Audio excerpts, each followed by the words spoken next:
programa Em Cartaz. Olá, chama todo mundo que gosta de cinema porque agora é hora do Em Cartaz. Hora do nosso encontro para falar dessa grande diversão que é o cinema. Hoje por aqui tem um drama com ação sobre gangues de motoqueiros e tem, atenção, desenho novo da Pixar, o que é sempre um acontecimento. E é claro que é por ele que a gente começa o Em Cartaz de hoje. Em Divertidamente 2, nós damos um salto de 2 aninhos para frente no tempo para encontrar a garota Riley agora entrando na adolescência. Época de muitas mudanças, muitas dúvidas e de novas emoções dentro da cabeça dela.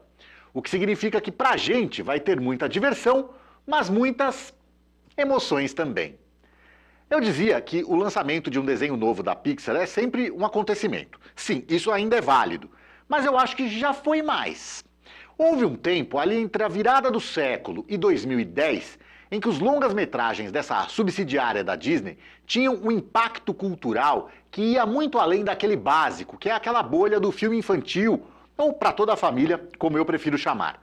Aqueles filmes que são obrigatórios nas férias da criançada. No período que eu falei, a Pixar alcançava com facilidade um número enorme de adultos que sabiam que iam encontrar histórias com camadas que não são alcançadas pelas típicas produções censura livre. Cada novo filme era uma descoberta, um sopro de originalidade no cinema. Mas existe um divisor claro na história da empresa: a aquisição pela Disney, que aconteceu em 2006. E quando isso aconteceu, alguns projetos já estavam em desenvolvimento. Justamente alguns dos mais criativos. Carros, Ratatouille, Wall-E, os 3 lançamentos que se seguiram à aquisição são puramente produtos da Pixar, ainda que provavelmente a Disney tenha interferido em alguma coisa. Talvez seja o caso também com os 2 seguintes, Up e Toy Story 3. Se tem uma coisa que a gente aprendeu sobre a Disney nesses anos todos, é que eles não brincam em serviço quando o assunto é grana. Esse Mickey Mouse, ele sente o cheiro da grana, vai atrás e tem o talento para multiplicar os dólares. Ou você acha que além da Disney, ele comprou Star Wars e a Marvel, entre outros, só porque é bacana? E a gente sabe bem também qual é no cinema o caminho com menos riscos para garantir um bom dinheiro. É o caminho mágico e dourado das continuações. Vamos fazer um exercício aqui. Vamos dividir os 30 anos entre o primeiro longa-metragem da Pixar, Toy Story, e o mais recente, Divertidamente 2, em 2 metades. Na primeira dessas metades, de 1995 a 2009, de Toy Story a Up Altas Aventuras, o estúdio lançou 10 filmes. Desses 10, só um era a continuação, Toy Story 2, de 1999.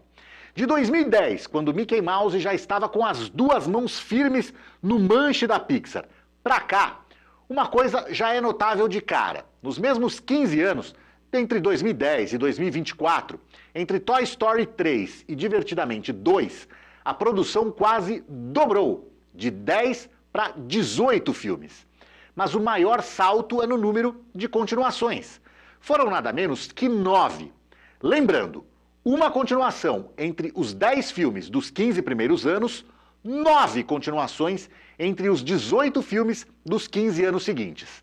10% de continuações no primeiro período, 50% no segundo período.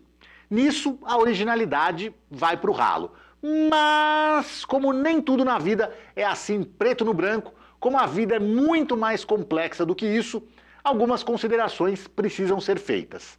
A primeira é que Toy Story 3 é, para mim, não só o melhor filme da Pixar, como a minha animação favorita em longa-metragem de todos os tempos.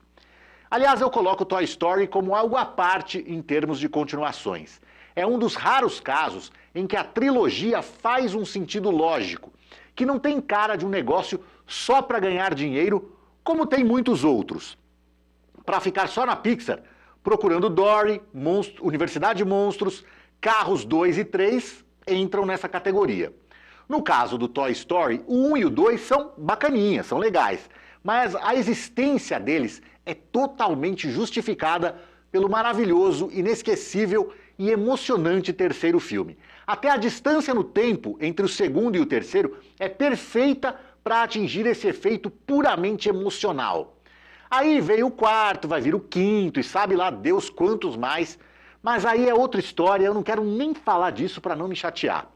A outra consideração que eu quero fazer é que, Divertidamente, o primeiro, de 2015, foi feito nesse período de maior segurança financeira e menor criatividade da Pixar, em meio ao mar de continuações. Mas é, de longe, o melhor filme dessa segunda metade da vida cinematográfica do estúdio. É um longa que resgata o que há de melhor quando a Pixar apela para emoção, como fez brilhantemente não só no já citado Toy Story 3, mas também em Up, Altas Aventuras, Wall-E e vá lá Procurando Nemo. Mas não é só a emoção. Mais do que outros estúdios de animação, a Pixar tem a sensibilidade e a inquietude de procurar temas diferentes, que fogem do que se espera de produções que tenham a criançada como principal público-alvo. As angústias da adolescência, o luto, a orfandade, o amadurecimento, a velhice, a nostalgia, dificuldades de relacionamento. Tanto que, pelo menos lá nos Estados Unidos, nem sempre os desenhos da Pixar têm classificação livre, como é muito mais comum que aconteça com as animações voltadas para toda a família. No caso de Divertidamente, a sacada foi tão boa que é dessas que a gente fica se perguntando como é que ninguém teve essa ideia antes. No caso, mostrar o que acontece na nossa cabeça, com as nossas emoções, representadas aqui por personagens, com suas cores características e personalidades distintas. E quando eu digo nossa cabeça, eu me refiro à cabeça de uma pré-adolescente que está mudando de cidade, desembarcando em um mundo totalmente novo, ao mesmo tempo em que lida com as suas próprias mudanças internas. A princípio, seriam quase 30 emoções. Mas antes que fosse tarde, os roteiristas foram espertos o suficiente para reduzir para 5. Alegria, tristeza, medo, raiva e nojinho. Os desenhistas e animadores fizeram o resto, acertando em cheio no visual dessas emoções, coloridinhas e com uma estética meio de bichinho de pelúcia. E aí vem os detalhes incríveis, né? Como as memórias representadas por esferas coloridas, os pensamentos abstratos e, claro, o desaparecimento do amigo imaginário Bing Bong como uma genial metáfora para o amadurecimento. Quem não se emocionou nessa cena já está com o coração tão endurecido que eu nem sei se ainda tem jeito de salvar. A continuação demorou 9 anos para chegar, mas se passa apenas 2 anos depois do primeiro, agora com a Riley entrando na adolescência para valer. A expectativa era tanta que o primeiro trailer teve nada menos que 157 milhões de visualizações nas primeiras 24 horas, que é um recorde disparado para qualquer animação da Disney, 35% a mais que o recordista anterior, que era Frozen 2. Esse foi o número que deixou o Mickey feliz. Só que outros números causaram discórdia. No caso, os cachês de Bill Hader e Mindy Kaling, que fizeram, respectivamente, o Medo e a Nojinho no primeiro filme. Eles foram chamados para a continuação, mas o pagamento oferecido para eles foi de $100 mil cada.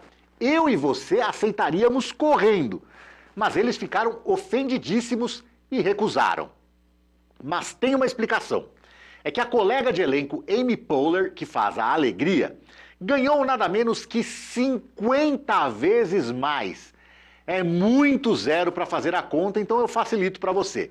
$5 milhões para Amy Poehler, fora os bônus e outros adicionais. Enquanto para os outros eram 100 mil e olhe lá, nada de ficar com medo ou com nojinho, só alegria. Aí é chato mesmo, né? Eu fico me perguntando quanto ganharam os dubladores das novas emoções. Sim, porque temos novas emoções. Temos tédio, temos vergonha, inveja e, claro, ansiedade. Adolescência, né?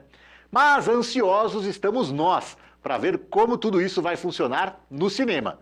Pois a espera acabou. Divertidamente está em cartaz nos cinemas com classificação indicativa livre e a duração de 1 hora e 42 minutos. O que também é livre, mas dura só alguns segundinhos, é se inscrever aqui no nosso canal no YouTube. Aí aproveita e dá aquela curtida nos nossos vídeos, beleza? A segunda estreia dessa semana nos cinemas é um filme que mistura drama com violência. Clube dos Vândalos acompanha alguns anos na vida de uma gangue de motociclistas. O que começou como um estilo de vida de liberdade acaba tomando caminhos perigosos quando mais gente vai se juntando ao grupo. Eu costumo dizer que muita coisa dá errado, que muita coisa que dá errado, às vezes até começa como um negócio bacana, às vezes é um negócio que começa pequeno, com ideais positivos, aí por esse ou por outros motivos começa a atrair mais gente, pessoas até com ideias um pouco diferentes, aí a coisa vai saindo do controle e se torna um monstro com muito pouco ou às vezes nada do conceito original. Acontece com muita coisa, desde partidos políticos até movimentos musicais, passando pelas torcidas organizadas de times de futebol. É mais ou menos disso que se trata esse Clube dos Vândalos. Eu já vi filmes baseados na vida real, baseados em livro, em peça de teatro, em musical, em outros filmes, em brinquedo, em jogo de videogame, até em jogo de tabuleiro. Mas eu acho que essa é a primeira vez que eu ouço falar de um filme baseado em um livro de fotografias. O livro em questão é The Bike Riders, mesmo título do filme original em inglês. Ele foi publicado em 1968, mesmo período em que se passa o filme. Na época, os filmes de motoqueiros já eram uma subcultura hollywoodiana. Mas o auge viria um pouquinho depois, em 69, com o clássico Sem Destino, mais conhecido, inclusive no Brasil, pelo seu título original, Easy Rider. É o filme que concentra o espírito que esse novo filme tenta resgatar, dessa mistura contraditória do idealismo de uma sociedade alternativa com a violência das gangues. Até hoje, muitos clubes de motociclistas vivem essas contradições. Eles são capazes de ações solidárias, muito legais e emocionantes, mas também, em muitos casos, se associam com a extrema-direita golpista. O filme tem um elenco bem interessante, com o astro em ascensão Austin Butler, que brilhou recentemente em Elvis e em Duna Parte 2. Mas não só ele. Estão por aqui também o sempre ótimo e esquisitão Michael Shannon, Tom Hardy, Jodie Comer, Boyd Holbrook e Mike Faist, ator que rouba a cena da refilmagem de Steven Spielberg para Amor Sublime Amor, junto com outra coadjuvante, a Ariana DeBose. Mas há mais alguns ótimos motivos para se assistir Clube dos Vândalos, que está em cartaz nos cinemas com classificação indicativa 16 anos e duração de 1 hora e 56 minutos. Tchau! Programa Em Cartaz.